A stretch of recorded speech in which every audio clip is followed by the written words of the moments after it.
Esse homem acordou no ano de 3906 e revelou segredos perturbadores sobre a humanidade. Em 1921, um professor de idiomas despertou depois de passar um ano em coma. Quando ele voltou, começou a fazer anotações em um diário pessoal, registrando as memórias desse período em que esteve preso a uma cama de hospital.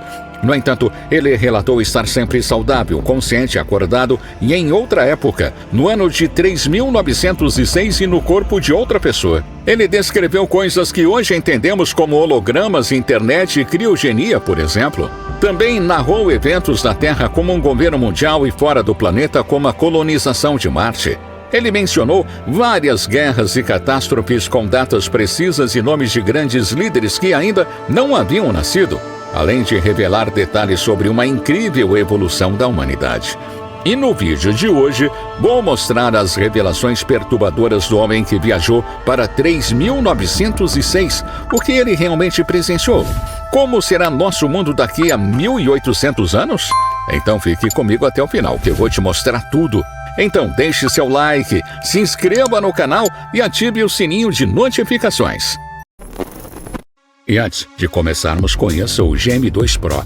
Esse fone é surreal, possui um design incrível e também tem um cancelamento de ruído. Seu sistema de toque serve para trocar e pausar músicas. Além disso, possui um modo gamer que reduz a latência e o delay para ter uma experiência melhor nos jogos. Esse fone é excelente para fazer chamadas com microfone de qualidade, sua bateria tem duração de até 5 horas seguidas e com a capinha você consegue recarregar mais de 4 vezes, proporcionando mais de 20 horas de uso. Garanta já o seu na loja Cloud Importados e use nosso cupom FUTURO10 para um super desconto. O link está aqui na descrição. Agora vamos ao vídeo.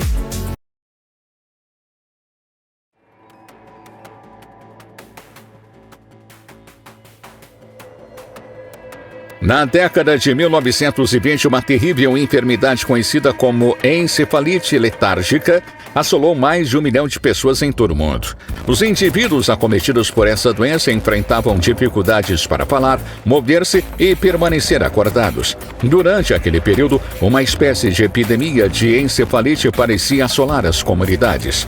O professor Paul Amadeus Dinard começou a manifestar esses sintomas, chegando a passar 15 minutos em um estado de completa inconsciência, assemelhando-se a um sono profundo. Em 1921, em Genebra, ele sofreu mais um desses episódios, entrando em coma por um período de 1 ano inteiro.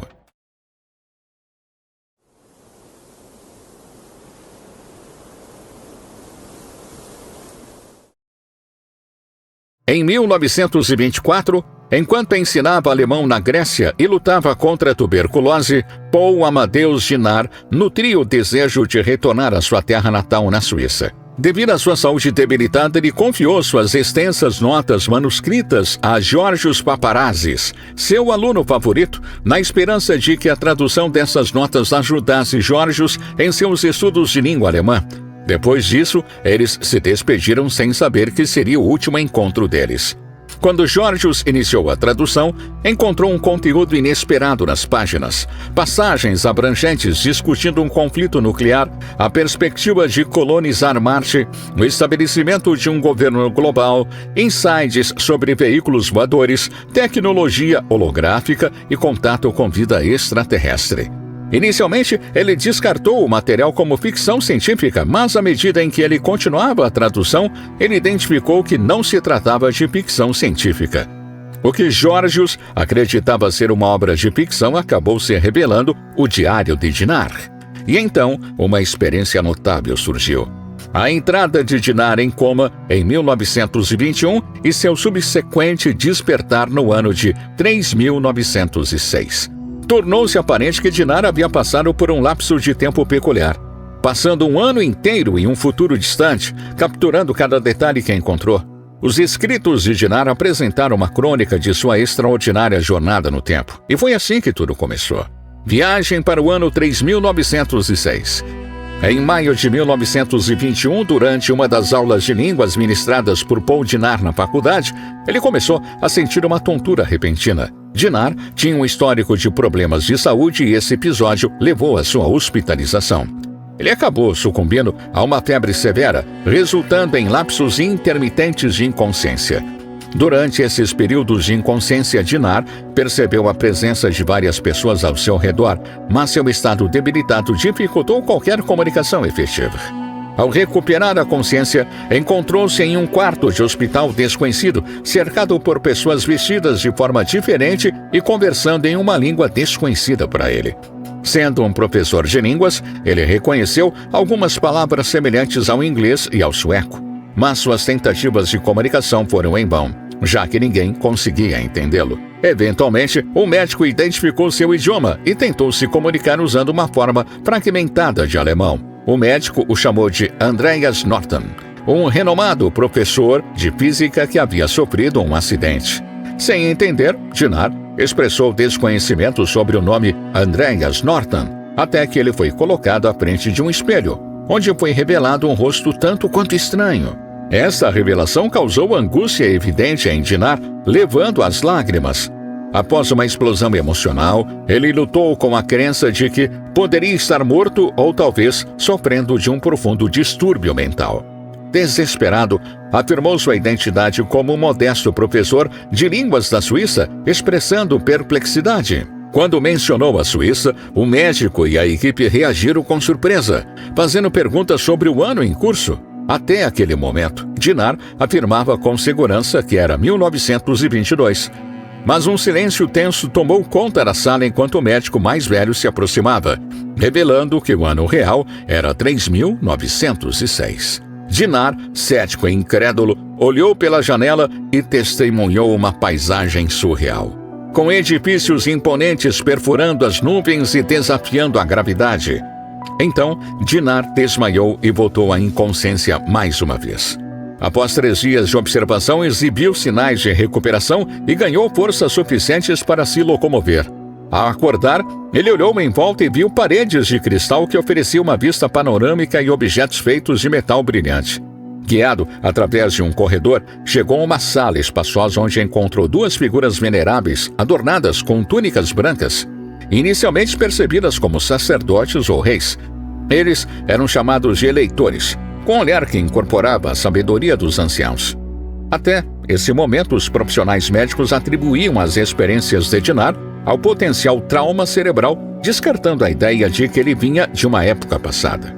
No entanto, após um questionamento minucioso pelos eleitores, começaram a acreditar na extraordinária história de Dinar.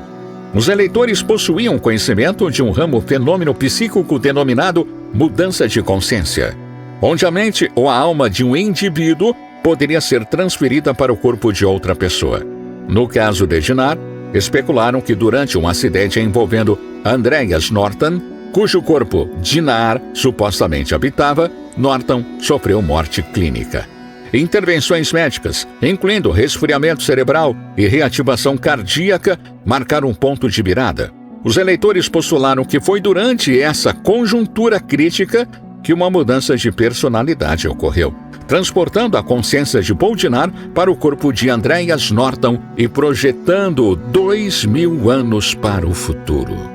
Mudanças de personalidade. Dinar explorou o conceito de consciência que transcende o tempo linear e descobriu que, de acordo com os eleitores, a consciência de todos existe simultaneamente no tempo e no espaço. Esse tempo raro levou à convocação de um homem chamado Stefan.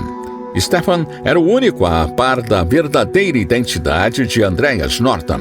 Era um amigo próximo e tinha a tarefa de ajudar Norton a recuperar suas memórias para reverter a mudança de personalidade. O plano era que Paul Dinar assumisse a vida de Norton, enquanto Stefan transmitia conhecimento social moderno para Dinar. Stefan concordou em visitar Dinar diariamente para educá-lo sobre a sociedade contemporânea. No entanto, Dinar, que estava no futuro por 2 semanas, estava mais intrigado com o passado. Na década de 1920, Dinar sofria de uma condição conhecida como insílios letárgica, também chamada de doença do sono. Enquanto as pessoas com essa condição geralmente têm dificuldade para falar, se mover e permanecer acordadas, no futuro Dinar nunca dormia. Então passou as noites lendo livros e aprendendo o novo idioma. Ele permaneceu sempre alerta e nunca se sentiu cansado. utilizou um moderno dispositivo de aprendizagem chamado Oregon Schweiger, descrito como um dispositivo portátil com imagens tridimensionais em movimento que brilham no escuro, acompanhadas por música e narração semelhante a um iPad. Dinar foi incentivado por seus médicos a aprender sobre qualquer coisa, mas foi impedido de estudar o século XX para evitar potenciais alterações nos eventos históricos.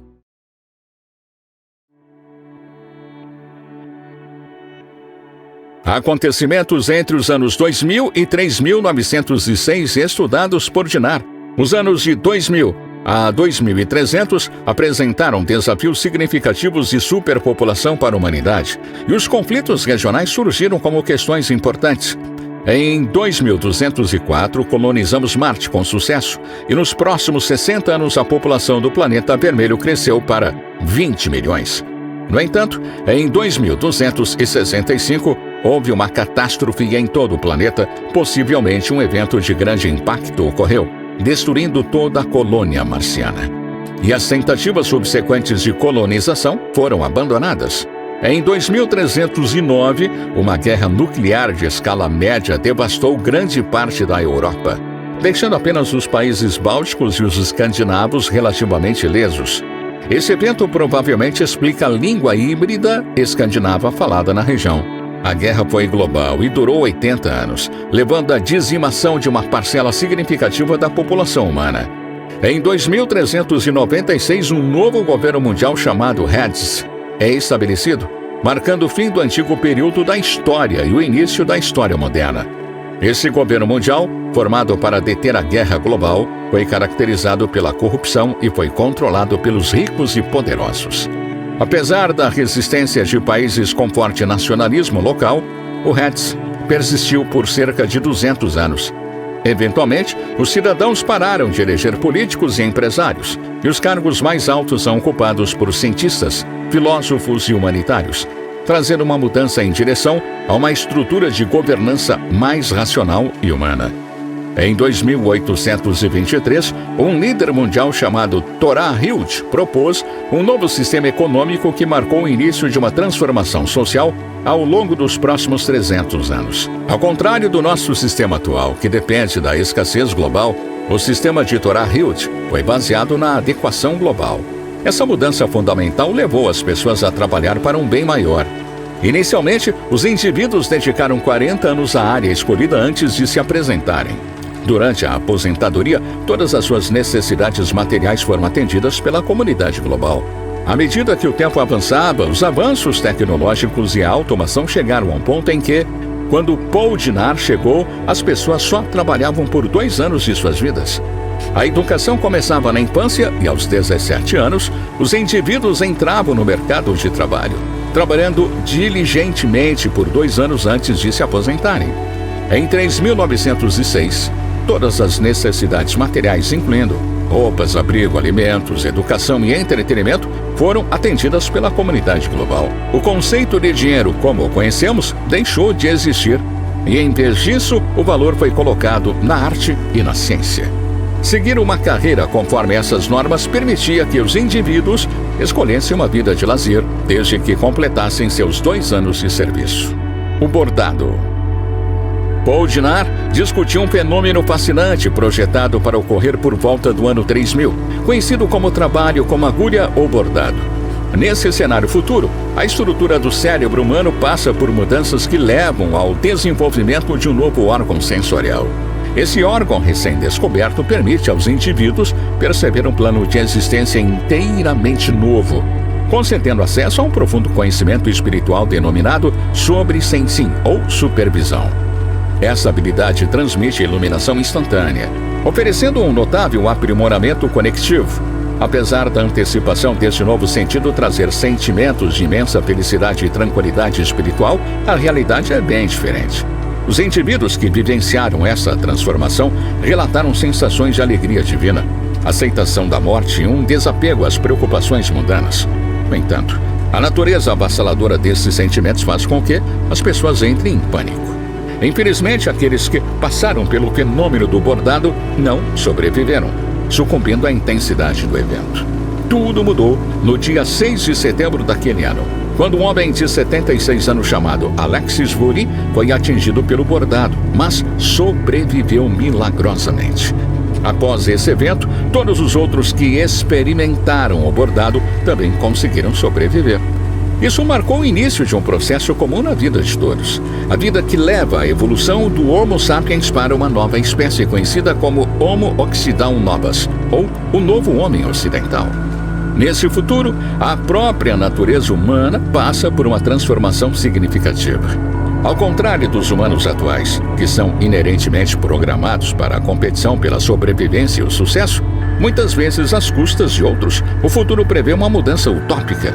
No entanto, permanece a questão: o que aconteceria se pudéssemos alterar a aviação real do cérebro humano no presente para alinhá-lo com esta visão utópica do futuro no ano 3906? Descobertas de seres extraterrestres. O conceito de leis havia se tornado quase obsoleto. As pessoas não mais exigiam regulamentações rigorosas, pois trabalhavam voluntariamente para o bem comum, refletindo uma mentalidade social evoluída. O egoísmo, considerado um vestígio arcaico de uma espécie menos avançada, foi estudado como uma noção desatualizada que os indivíduos em 3906 dificilmente poderiam imaginar agindo de maneira egocêntrica, semelhante aos comportamentos atuais. Paul Diner, observando as pessoas do futuro, achava seus comportamentos peculiares. Eles exibiam qualidades despreocupadas infantis, levando Diner a ponderar se essas características são realmente infantis ou potencialmente divinas. Apesar da estranheza, há um reconhecimento de que uma parte de si mesmo, talvez uma parte substancial, anseia por revisar um momento da infância desprovido de medo, inveja ou ansiedade. No entanto, surge uma questão de como esses futuros indivíduos lidariam com ameaças externas, como o contato com alienígenas. Mas Stephan diz que eles já encontraram seres extraterrestres várias vezes e que as interações foram positivas. Os futuros humanos estão cientes de seres inteligentes que residem no sistema solar e em toda a galáxia. Surpreendentemente, esses seres mostram pouco interesse na comunicação direta conosco, preferindo a observação distante. Stephan reconheceu intervenções ocasionais desses seres extraterrestres, especialmente durante momentos críticos, como quando a humanidade enfrentou a autoimposta extinção. Diner aprendeu que esses seres extraterrestres passam por sua forma de iluminação conhecida como trabalho com agulha ou trabalho com vizinho. Consequentemente, optam por permitir que a humanidade siga seu caminho, deixando-nos tranquilos para navegar em nossa jornada. Outra coisa que seria muito intrigante é a dúvida de como seria se Diner se apaixonasse ou tivesse um caso com alguma mulher do futuro. Vamos ver agora? Os amores de Paul Diner. Quando Paul Diner era jovem, ele se apaixonou por uma garota chamada Anna, de sua aldeia.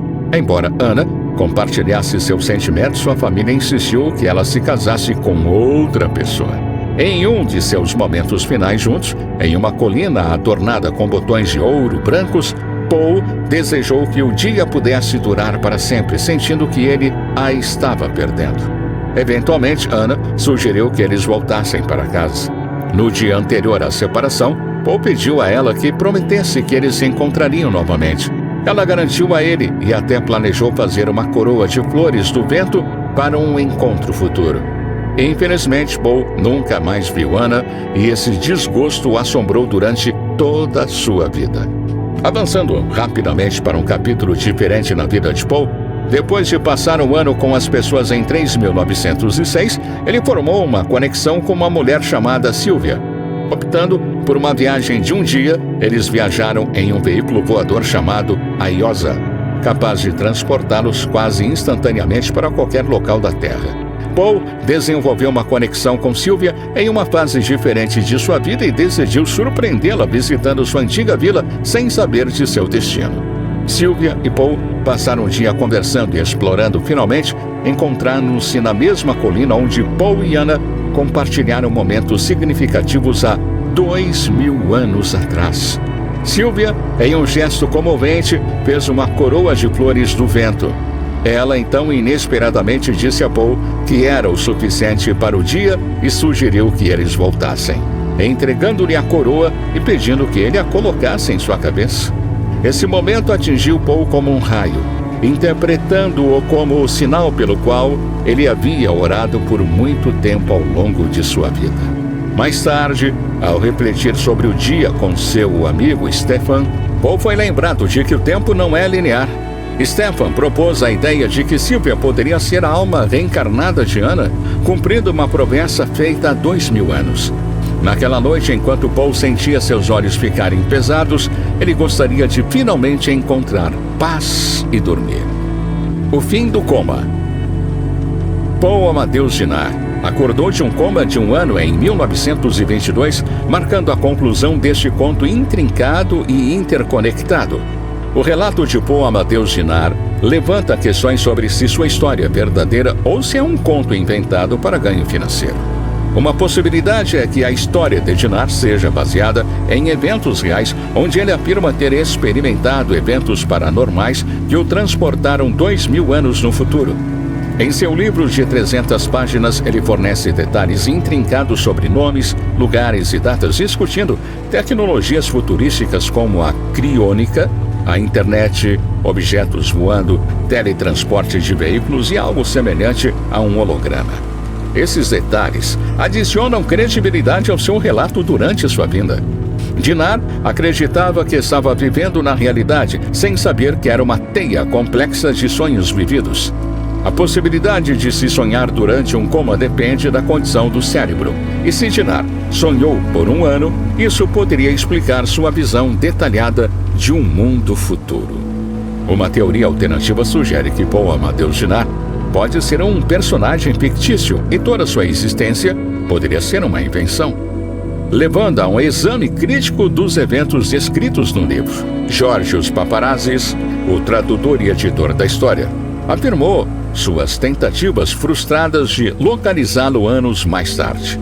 Ele atribuiu essa dificuldade ao suposto serviço prestado por Ginnar à Alemanha na Primeira Guerra Mundial, durante o qual ele supostamente mudou seu nome ao se mudar para a Suíça, deixando sua verdadeira identidade envolta em incerteza. A convergência desses detalhes gera ceticismo sobre a veracidade de toda a narrativa, levando alguns a questionar se Ginnar era de fato uma pessoa real ou se a história é de fato uma farsa elaborada.